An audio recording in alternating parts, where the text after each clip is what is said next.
одоо сайн зэрэг гişin учрал дарга гэсэн учрал дарга одоо ингэсэн гал хэлж байна. Би бас нэгдээд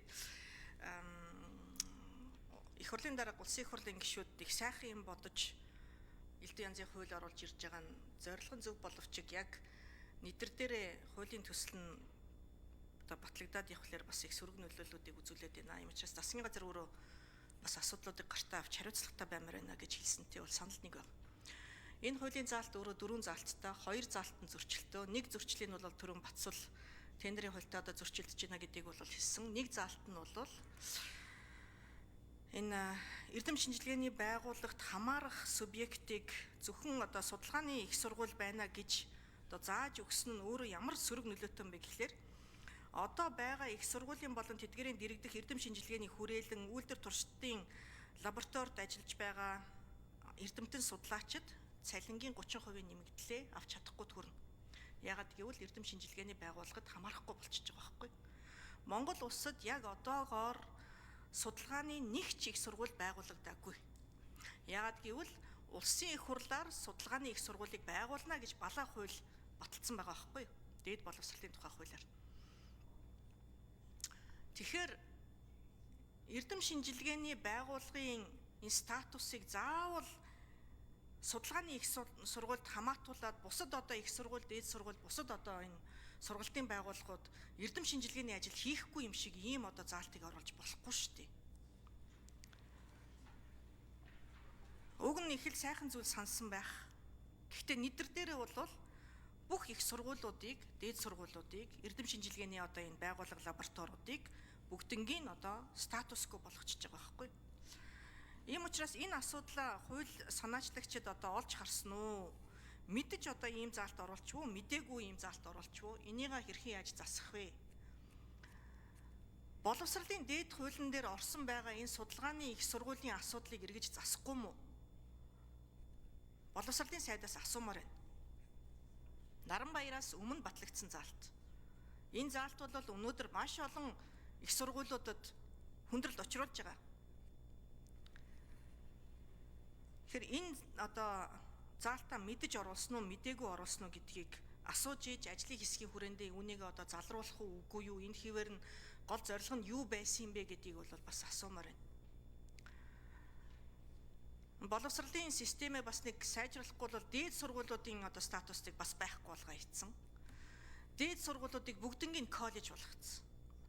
Наранбаяр сайда өгчлөө ашгүй дээ, дараагийн сайд нь тэгээд ирэхээс өмнө гяс юм ин цэгцлээд үгүйгээд сайдаасаа одоо буухаас нэг өдрийн өмнө нэг тушаал гаргачихсан. Маш олон дээд сургуулиудыг коллеж болгоод за бас нэг танилын хүрээнийхээ ганц нэг сургуулийг их сургууль, дээд сургууль болгоцсон явдал бас байгаа. Тэр иймэрхүү хүнээрхүү байдлаар, хүнээрхүү сэтгэлээр хандмааргүй байна. Энэ асуудлуудаа зэгцлээ. Эрдэм шинжилгээний ажил дан ганц нэг сургуулийн асуудал эсвэл одоо хүрээлэнгийн шинжлэх ухааны академийн асуудал огт биш шүү дээ. Тэгээ Монгол улс юу л байна уу? Оюунлаг толгой л одоо байж иж бид нар хөгжиж шүү дээ. Манай одоо өвөө хэлж ирсэн Монгол улсыг бол оюун толгой гэхээс илүүтэй Монгол хүний оюунлаг толгой л одоо аварна гэж. Тэгэхээр яг энэ боловсрол шинжлэх ухааныг шүтээ дээдлэл гэж байгаа бол энэ хуулийн одоо зөрчлүүдийг арилгах шаардлагатай гэж үзэж байна. Тэгээ ажлын хэсгээс асууя. Мэдэж одоо энэ заалтыг оруулав уу? Мдээгүй одоо алдчихв уу? Энийг яаж засах вэ? За ажлын хэсэг хариулъя. Боловсрол шинжлэх ухааны боловсролын хариулах уу?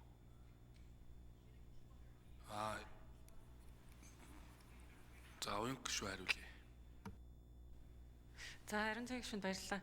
Судалгааны их сургууль эрдэм шинжилгээний байгууллага гэдэг дотор судалгааны их сургууль нь өөрсдөө орох юм аа гэдэг агуулгаар 18.2.2 гэсэн заалтыг хөндөж бол орж ирж байгаа. Тэгээд таны хэлсэн бол зөв. Судалгааны их сургууль Монгол улсад хараахан байгуулагдаагүй байна. Тэгсэн мөртлөө алсын хараа 2050 бусад болгоны бүх бичиг баримттай л энэ сайхан үгээ ингээ аваа явчихдаг. Тэгээ энэний төлөө ажлын энийгээ гүйцэлдүүлэх гэхээр манай нийгмийн бодлогын хөгжлийн байнгын орооны зөвлөхүүд, ахлах референтүүд бид нар ярилцсан л та байнгын ороогоор орохдоо тэгээ хэлц хэсгийн дэмжигдчихээр яг энэ 18.2.2-ыг нэлээд сайжруулж ажиллах хэрэгтэй юм байна гэдгийг дээр бол тохирсон. Тэгэхээр бол энэ дээр ажиллаад асуудалгүй болгоод орж ирнэ. Тэгээ өчигдөр бас нэг хуулийн төсөл боловсруулаад орж ирээд хилцэсгэн ингээд нэгдүгээр шат нь явсан. Өнөөдөр бас ингээд хуулийн төсөл орж ирж байна. Тэгээ зөвхөн хэд хэдэн гишүүдийг ингээд ах шиг байх юм. Одоо улсын хурлын гишүүд хууль санаачлах ирэхгүй юм шиг. Тэгвэл тэгээ тэр хуулиндаа тэгээ оруулаад өгөх хэрэгтэй шүү дээ. Бүгд хууль тогтоомжийн тухай хуулиа мэдчихэж байгаа шүү дээ. Ямар их ажлын цаана ордог үлээ. Тэгээ хавар ажиллаж чуулган дуусахаас өмнө өргөн барьчаад одоо хугацаагаар ороод ирэнгүүт засаг нь ихгүй яасан гэдэг байгаа. Тэгээ Бацуул даргын хэлхийг бүгдээрээ сонслоо шүү дээ. Аль намайг л уулуурхай хүндүүлдүрэг явууч тэр яамны нэрээр ажиллаж байхад л энэ худалдаа авахын хууль нь явж лээсэн шүү дээ. Тэгээ оруулж ирэхгүй яасан. Тэгээ хоёр баталгааных нь нэгийг нь байхгүй болгосноо бүх баталгааг нь байхгүй болгож байгаа юм шиг яриад л. Тэгснэ зөвхөн одоо Монгол Улсын их сургууль орж авж байгаа л гэдэг юм. Тэгээ одоо бусад сургуулиуд ч юм байх шүү дээ. Бусад 5 төрлийн өмчт энэ хууль хэрэглэгдэхгүй байна Бацуул дарга. 24 он тендерийн хууль сайжирч орж ирсэн. Та сайжилсан, муу ажилласан гэж энд нэг ч хүн яриаггүй. Яаж хуулийг хэрэгжүүлдэг болохыг, яаж чанартай судалгаа гаргах юм бэ гэж ярьж. Тэгээ нэг улсын хурлд ч бас нэг тийм судалгаа хийж исэн гишүүд байгаа шүү дээ. Яг практик дээр нь зүгээр нэг байгууллагад сая 500 төгрөгийн цалингаар эрдэм шинжилгээний судалгааны ажил хийгээд өөрийнхөө ажилтдаг сургуулийн нэрийг бичүүлэх эрхгүй ажиллаж исэн улсын хурлын гишүүд нэгдсэн байна шүү дээ. Хос хоёр гишүүн шинжилгээ технологи сургуульд ажиллаж исэн. Рэгдэл гишүүнтэйг одоо маргах хүн байхгүй. Би бас шүтээст ажиллаж исэн. Хөрсөн дээрээ буухгүй байгаа ямиг хурдхан шиг засаад оруулыг оруулж шүү дээ. Тэгэл нэг зөрчил яриад ах юм. Тэгээ тэрийн чинь бид нар хилц хэсгийн дараа ажлын хэсгээр ярина шүү дээ.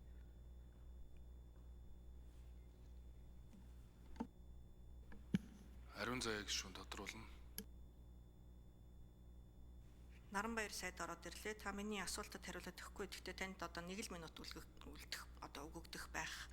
Энэ судалгааны их сургуулийн заалтыг хүчингү болгох шаардлагатай гэж үзэж байгаа. Нэг. Хоёр дахь нь болохоор яг одооны энэ хуулийн төсөлтэй холбоотойгоор яг энэ хിവэрэ батлагдах юм бол их сургууль болон тэдгээрийн дэргэдэх эрдэм шинжилгээний хүрээлэн үйлдвэр туршилтын лаборатори эрдэм шинжилгээний байгууллагын эрдэмтэн судлаачдын цалингийн 30% одоо алдагдах ийм нөхцөл үүсэх үү, нөлөөлөл байх уу үгүй юу? Яагаад гэвэл эрдэм шинжилгээний байгууллага зөвхөн судалгааны их сургуулийг хамруулна гэсэн ийм одоо заалт орж ирж байгаа учраас судалгааны их сургууль биш л болвол бусад сургуулиудын эрдэм лабораториудын одоо эрдэм шинжилгээний ажил гэж үзэхгүй юм байна гэсэн ийм ойлголт давхар өгөгдөд байна гэсэн үг тийм. Тэгэхээр энэн дээр одоо яг боловсролын яам засаг ямар бодолтой байна вэ гэдгийг хариулаад өгнө. Наранбаяр сайд хариулна.